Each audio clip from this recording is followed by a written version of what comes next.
I was 18 years old when I got married. I belonged to a very conservative family, a Baloch family, where good daughters never say no to their parents. My father wanted me to get married, and all I said was, if that makes you happy, I'll say yes. And of course, it was never a happy marriage. Just about after 2 years of getting married, about 9 years ago, I met a car accident. Somehow my husband fell asleep and the car fell in the ditch. He managed to jump out, saved himself. I'm happy for him. But I stayed inside the car and I sustained a lot of injuries. The list is a bit long. Don't get scared. I'm perfectly fine now. Radius ulna of my right arm were fractured. The wrist was fractured. Shoulder bone and collarbone were fractured. My whole rib cage got fractured. And because of the rib cage injury, lungs and liver were badly injured. I couldn't breathe. I lost urinary bowel control. That's why I have to wear the bag wherever I go. But that injury that changed me and my life completely as a person and my perception towards living my life was the spine injury. 3 vertebrae of my backbone were completely crushed and I got paralyzed for the rest of my life. So this accident took place in a far-flung area in the outskirts of a very small province, Balochistan, where there was no first aid, no hospital, no ambulance. I was in the middle of nowhere in that toppled car. Many people came to rescue. They gave me CPR. They dragged me out of the car. And while they were dragging me out, I got the complete transection of my spinal cord.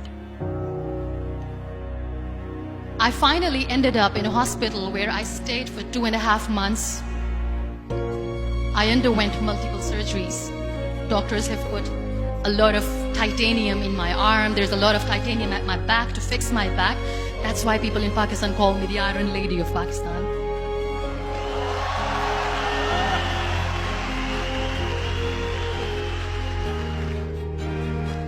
Those 2.5 months in the hospital were dreadful. I will not make up stories just to inspire you. I was at the verge of despair. One day, doctor came to me and he said, well, I heard that you wanted to be an artist, but you ended up being a housewife. I have a bad news for you. You won't be able to paint again because your wrist and your arm are so deformed, you won't be able to hold a pen again. And I stayed quiet. Next day, doctor came to me and said, your spine injury is so bad, you won't be able to walk again. I took a deep breath and I said, it's all right. The very next day, doctor came to me and said, because of your spine injury and the fixation that you have in your back, you won't be able to give birth to a child again. That day, I was devastated.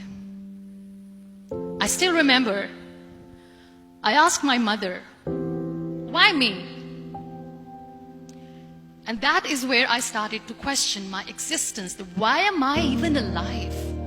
What's the point of living? I cannot walk, I cannot paint, fine, I cannot be a mother.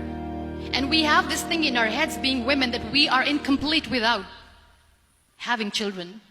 I am going to be an incomplete woman for the rest of my life. What's the point, soul? My mother said to me, this too shall pass. God has a greater plan for you. I don't know what it is, but He surely has.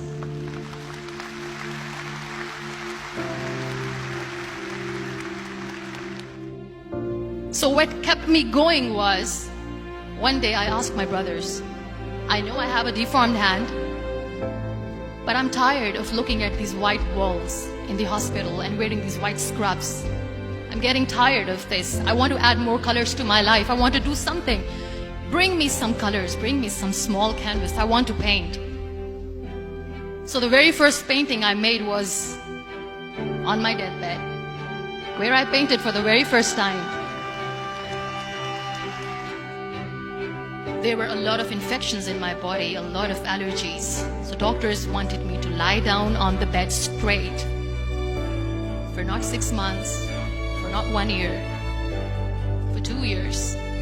I was bedridden, confined in that one room, looking outside the window, listening to the birds chirping, and thinking maybe there will be a time when we'll be going out with the family and enjoying the nature. That was the time where I realized how lucky people are, but they don't realize. And you know how it all began? That day I decided that I'm going to fight my fears. We all have fears.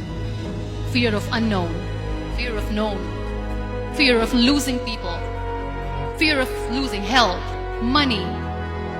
We want to excel in career, we want to become famous, we want to get money. We are scared all the time. So I wrote down one by one all those fears. And I decided that I'm going to overcome these fears one at a time.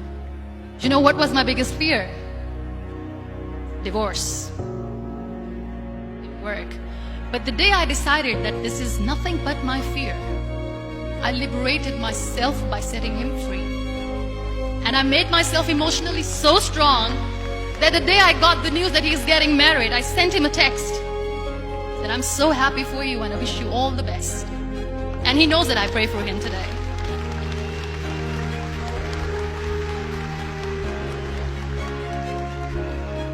My biggest fear, number 2, was I won't be able to be a mother again. And that was quite devastating for me. But then I realized there are so many children in the world, all they want is acceptance. So there is no point of crying, just go and adopt one.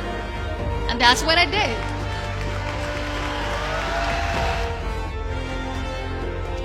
So when you accept yourself the way you are, the world recognizes you.